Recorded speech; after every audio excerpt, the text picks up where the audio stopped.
Assalamualaikum warahmatullahi wabarakatuh. Nama saya Abel Lazar Romersobana, perwakilan dari HG5 akan mempresentasikan hasil diskusi dari tugas TIKP yang menjawab soal bagian 1, soal nomor 2. Kami memilih tsunami sebagai topik yang akan kami bahas. Kata tsunami berasal dari bahasa Jepang, yaitu su yang berarti pelabuhan dan kata nami yang berarti gelombang. Tsunami adalah perpindahan gelombang air yang sangat besar menuju ke daratan yang dibangkitkan oleh macam-macam gangguan di dasar samudra.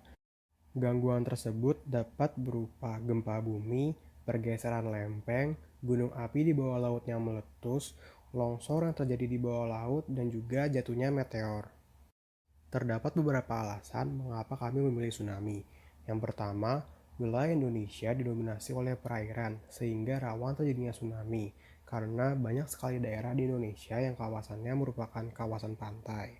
Yang kedua, Indonesia memiliki 150 gunung berapi yang memiliki resiko tinggi untuk meletus. Yang ketiga, letak geografis Indonesia dilewati oleh Ring of Fire. Dan yang keempat, Indonesia terletak di pertemuan tiga lempeng dunia, yaitu lempeng Eurasia, lempeng Indo-Australia, dan lempeng Pasifik yang selalu mengalami pergerakan. Selanjutnya adalah website peringatan dini tsunami. Kami memilih website www.gteus.org, yaitu sebuah website yang merupakan kerjasama antara Jerman dan Indonesia yang berisi berbagai hal mengenai tsunami, terutama peringatan dini terhadap tsunami dan juga langkah-langkah mitigasinya. Bisa dilihat di sebelah kiri merupakan tampilan dari website tersebut.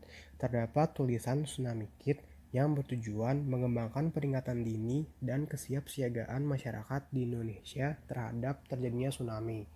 Terdapat beberapa hal yang dibahas di dalam website tersebut. Yang pertama, pengetahuan tentang risiko, pengawasan dan layanan peringatan, penyebaran dan komunikasi, kapasitas respon, pengetahuan dan kesadaran, dan juga aturan tata kelola dan kelembagaan.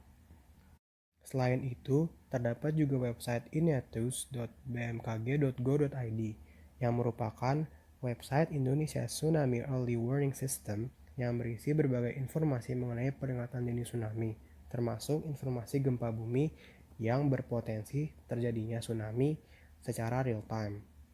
Dengan adanya sistem real-time tersebut, informasi yang kita peroleh sangatlah update dan sangatlah aktual. Bisa kita lihat seperti gambar di sebelah kiri, terdapat tulisan informasi gempa bumi terkini.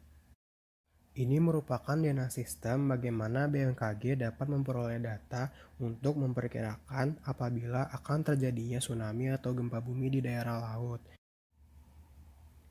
Data tersebut dapat diperoleh BMKG melalui satelit yang terhubung secara langsung ke BMKG dan juga akan mengirimkan data secara real time. Satelit tersebut juga terhubung dengan beberapa alat yang akan mengirimkan data dengan berbagai jenis. Yang pertama ada data seismik yang diperoleh dari seismograf, data GPS yang diperoleh dari GPS yang dipasang di tengah laut. Yang ketiga ada data tide gauge yang merupakan data hasil pengukuran muka laut secara mekanik dan juga otomatis.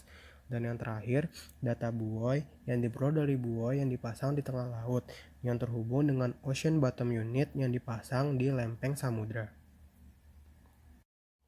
Selanjutnya adalah tabel mitigasi bencana yang berisi jenis edukasi, kriteria masyarakat yang diedukasi, dan dampak yang diharapkan.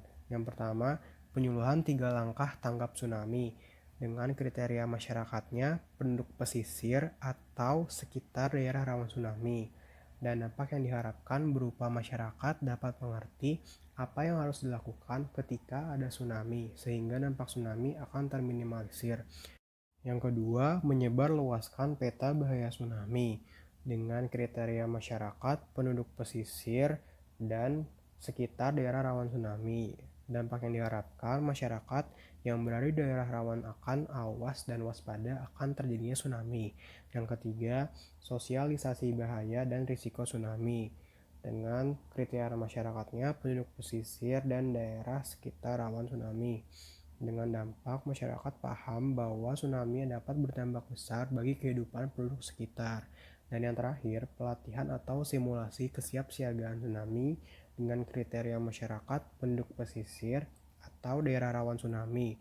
Dengan dampak, masyarakat tidak gagap dan panik apabila terjadi tsunami dengan adanya simulasi. Selanjutnya adalah tabel penanganan bencana yang berisi jenis edukasi, kriteria masyarakat yang diedukasi, dan dampak yang diharapkan.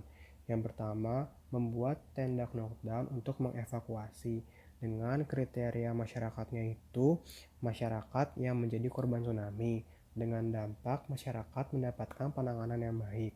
Yang kedua, memasang 3 vertikal antena untuk radio komunikasi all band dengan kriteria masyarakatnya itu masyarakat dewasa.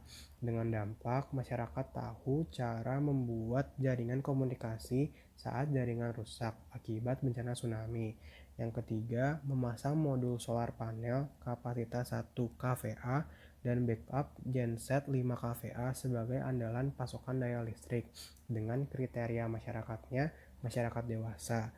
Dengan dampak, masyarakat dapat tahu bagaimana yang harus dilakukan ketika adanya bencana tsunami. Dan yang terakhir adalah tabel rehabilitasi bencana yang berisi jenis edukasi, kriteria masyarakat yang diedukasi, dan dampak yang diharapkan. Yang pertama, melakukan rencana tata ruang dan wilayah dengan kriteria masyarakat yang menjadi korban tsunami. Dengan dampak, masyarakat dapat memperoleh kembali tempat tinggal. Yang kedua, melaksanakan kegiatan pelatihan dan bantuan modal usaha dengan kriteria masyarakatnya itu masyarakat dewasa. Dengan dampak, masyarakat dapat memenuhi kembali kebutuhan hidupnya setelah terkena tsunami atau terjadinya tsunami. Dan yang ketiga adalah mengajak masyarakat untuk tidak membangun tempat tinggal di pinggir pantai. Dengan kriteria masyarakatnya itu masyarakat yang menjadi korban tsunami.